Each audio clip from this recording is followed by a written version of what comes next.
भगिया लेकिन और ही कहे के बाद कि किसने सजाया तुझको मैया।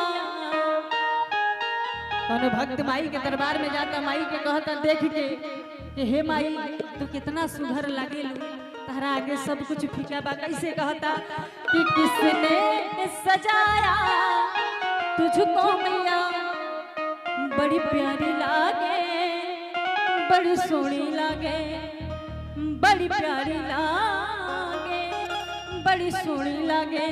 कैसे कहे किसने सजाया तुझको मैया किसने सजाया तुझको मैया बड़ी प्यारी लागे बड़ी सोहनी लागे।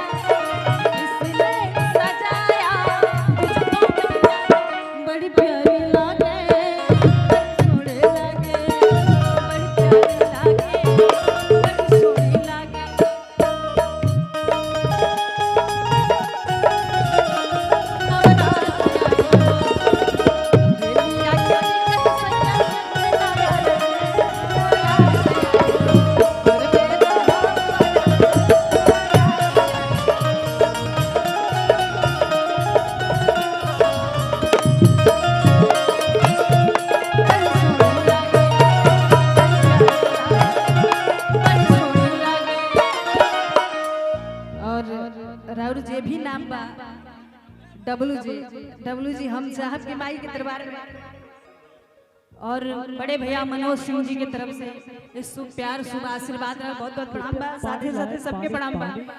और माई के जागरण में एगो और बात बता दी पैसा रुपया दी हल कोनो बुरी बात ना है। जागरण में जे भी आवेला ओके दान करके जाए के बाद दान करे के चाहिए ऐसे एक दुगुनवा फल मिलेला। अब भाई लोग कहनो लोग भी सुन ल जा अगर अइबा जा लेके त हमनी के हाथ के लकीर कुछ अच्छा बना दिया जी देख के तब मेहरारू सुघर सुघर पैबा जा।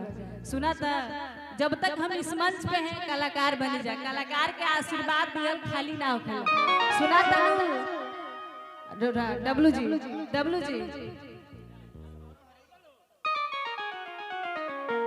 आइए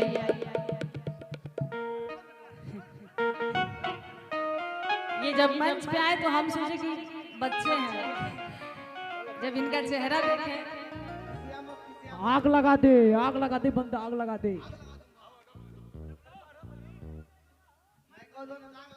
इसको बांध सकते हैं ना हम। हेलो हेलो हेलो डुएट गाओ डुएट हेलो ठीक तबा लहराता है नहीं एक बार घूस मत जी।